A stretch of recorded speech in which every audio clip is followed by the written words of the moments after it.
Meus queridos e queridos alunos do terceiro ano, sou o professor Paulo Henrique, da Escola Jader Moreira de Carvalho. Estou aqui para trazer para vocês mais um interessante assunto da nossa querida educação física. Se você quer ficar ligado, acompanhar as nossas aulas, olhe aí o endereço do canal, inscreva-se e ative as notificações. Na aula de hoje, iremos estar voltado a uma questão muito legal e importante, que às vezes não é dado devido valor, que é a questão dos jogos e das brincadeiras. Então, para a organização dessa nossa aula de hoje, eu defini 3 objetivos principais para essa nossa conversa. Primeiro é que a gente saia do encontro de hoje sabendo diferenciar o que são jogos e o que são brincadeiras. Segunda coisa seria a gente aprender, ter conhecimento sobre a classificação desses jogos e brincadeiras, ou seja, como eles são agrupados, como eles são reunidos diante das suas características. E por último, que a gente consiga compreender como esses jogos e brincadeiras eles interagem com o espaço social em que a gente convive, como isso é importante, traz benefícios e ajuda na nossa formação como indivíduos. Então, se a gente sair da aula de hoje, no final do nosso papo, com esse entendimento, a gente vai ter conseguido trabalhar bem esse conteúdo. Vamos comigo? Vamos lá. Vai começar fazendo aquela velha indagação. Eu sempre gosto de começar os nossos papos com uma pergunta. Creio que alguns de vocês que estão nos assistindo, com certeza, também já passaram por isso. São daqueles que ainda acreditam que jogo e brincadeira são a mesma coisa. Até pode ser, se a gente pensar num senso comum, isso funcione. Mas na realidade, jogos e brincadeiras não são a mesma coisa. Mas calma, não fique envergonhado por pensar assim. Você não é o único. Muitas pessoas acabam realmente fazendo cometendo esse erro. Essa confusão entre jogos e brincadeiras se dá muito pela falta do conhecimento, né, das características do que é um jogo, do que é uma brincadeira. Então, por isso, nosso primeiro ponto nesse papo de hoje é a gente reconhecer isso. E aí, essas duas imagens que estão aí, eu acho que já fazem a gente refletir, dão um pouco a ideia do que a gente quer que vocês entendam como sendo essas diferenças. Na imagem que vocês têm aí, que traz as brincadeiras, percebam que a gente vê aí brincadeiras tidas como brincadeiras infantis, né? A gente costuma falar assim, né? Então temos ali pular corda, né? Brincar nos parquinhos de praça, fazer imitações ali de super-heróis, né? Brincadeiras de rodinha e outras. Então veja que são brincadeiras que têm como pano de fundo a ludicidade. E o que é a ludicidade? É o prazer, a diversão, né? É o sentido criativo de algo que lhe traz prazer. Então, brincadeira seria nesse sentido.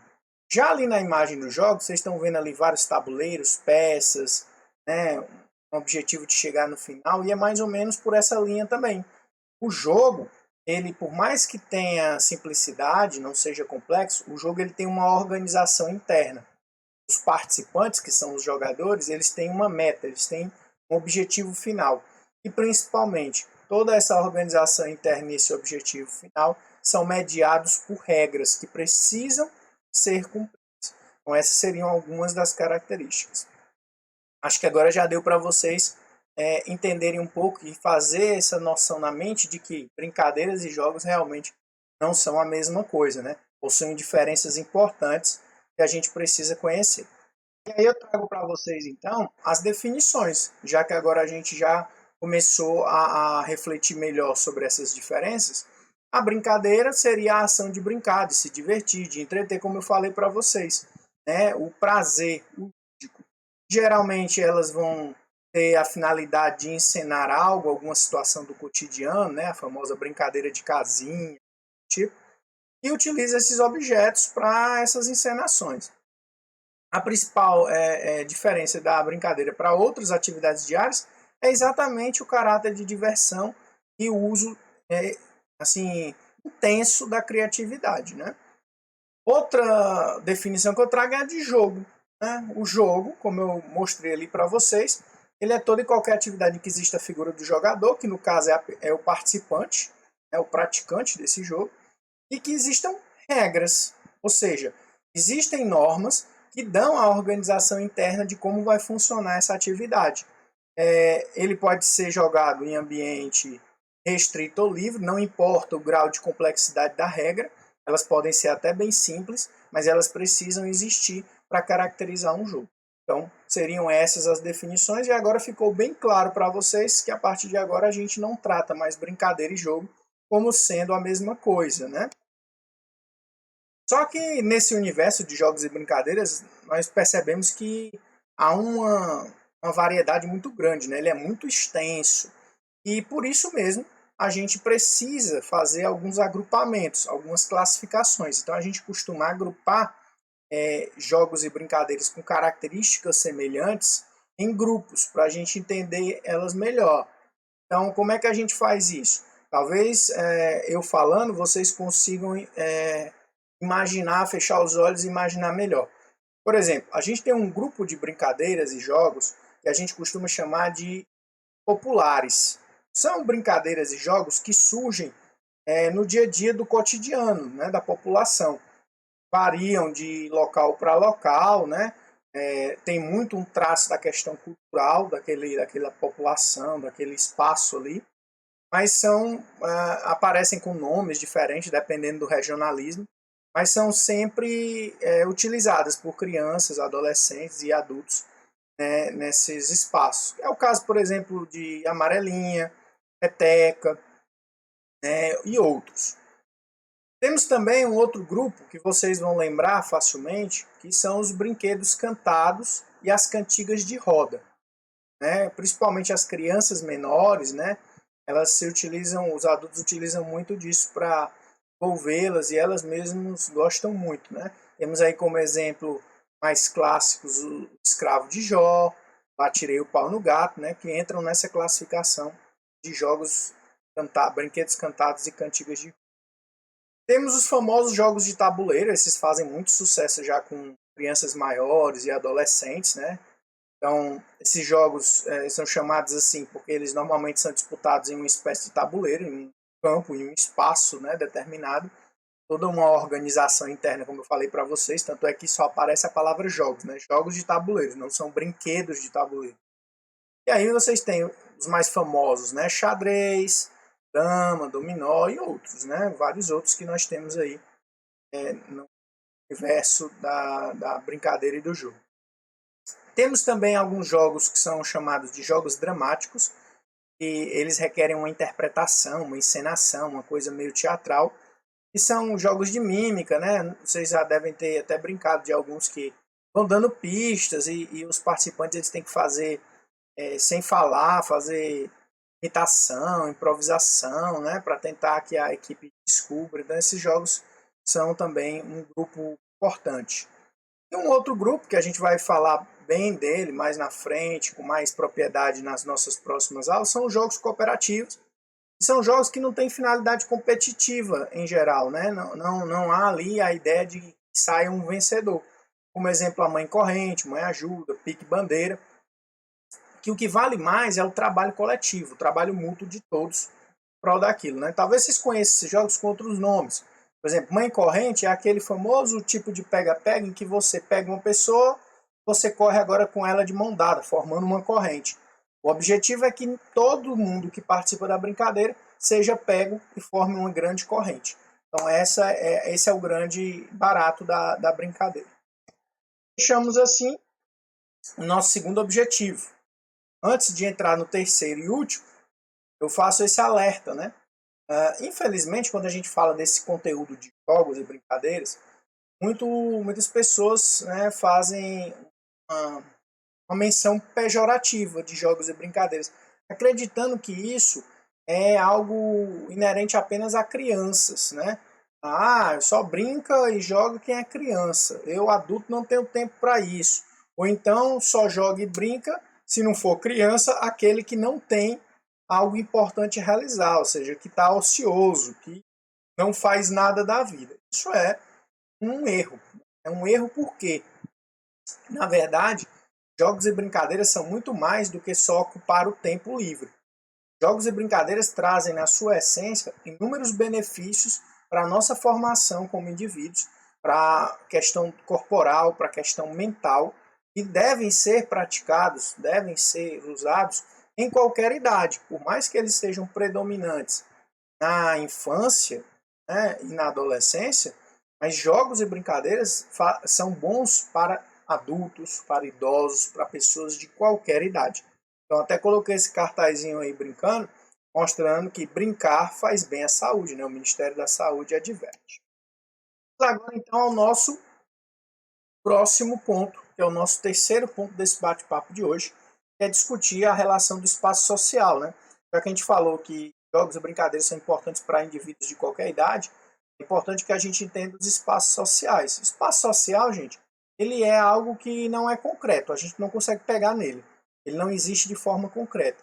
Mas ele se constrói a partir da percepção dos indivíduos que participam daquele coletivo, que estão juntos, de que brincam e jogam juntos.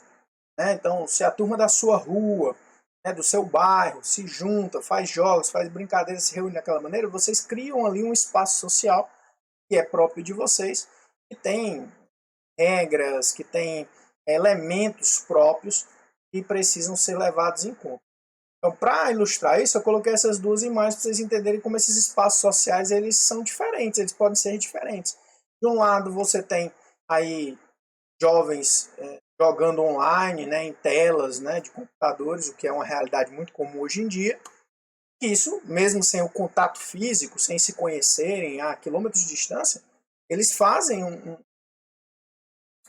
eles criam um espaço social próprio deles.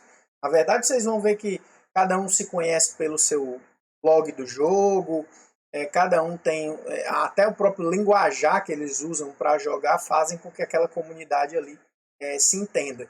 E do outro vocês têm ali um espaço social mais conhecido, né? Dentro de uma escola, jovens e crianças ali se agrupam, né, de maneira por afinidade de amizade, estão ali construindo um jogo juntos, pintando o chão para depois brincar, ou seja, estão participando da construção, estão interagindo, estão próximos, muitos se conhecem, tem aquela coisa da proximidade.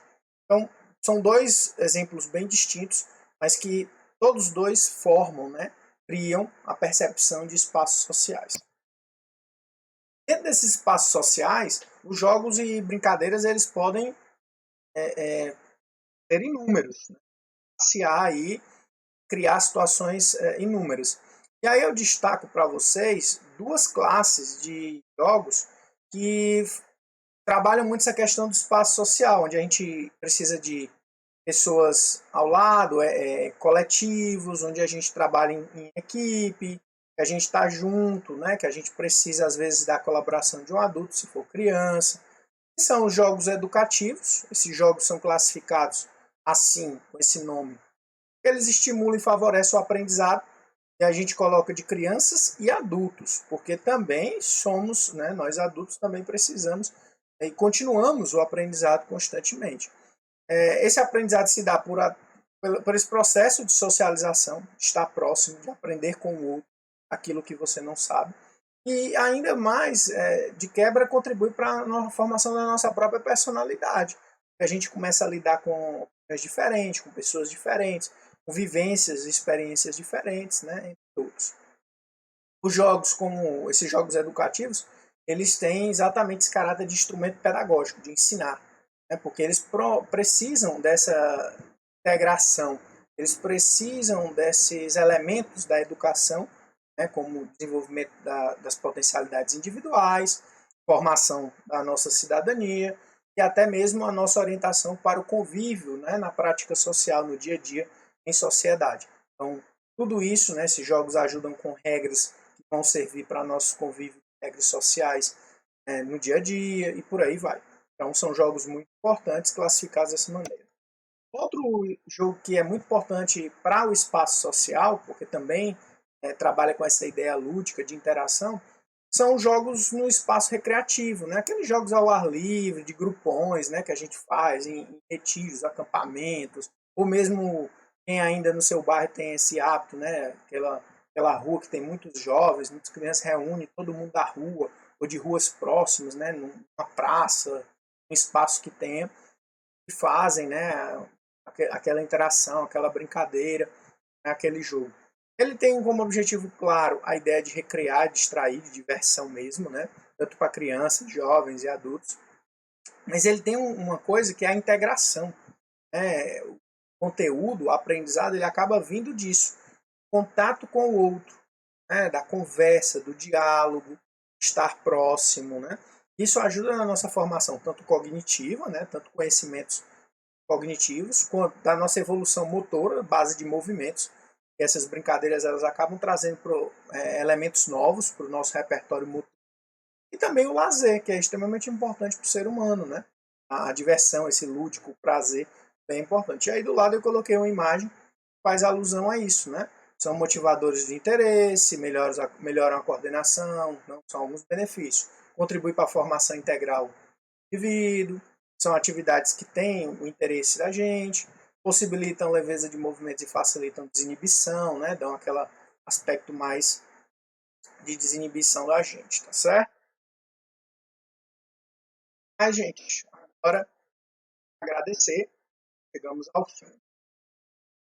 Espero que vocês tenham gostado, tenham entendido bem. As dúvidas, as perguntas, os questionamentos que surgirem, o aprofundamento que esse assunto necessita, com certeza vocês terão o apoio dos professores de vocês, no caso, os turnos manhã e tarde, professor Paulo, professora Lorena, e à noite comigo, na turma do terceiro ano G. Então a gente vai fazer esse trabalho, esse vídeo serve de apoio. Espero que tenham gostado. Muito obrigado pela atenção de vocês. Não esquece de se inscrever no canal e deixar aí os seus comentários. Espero que a gente esteja junto novamente em mais um vídeo, logo, logo, em breve. Mas, se cuidem com Deus.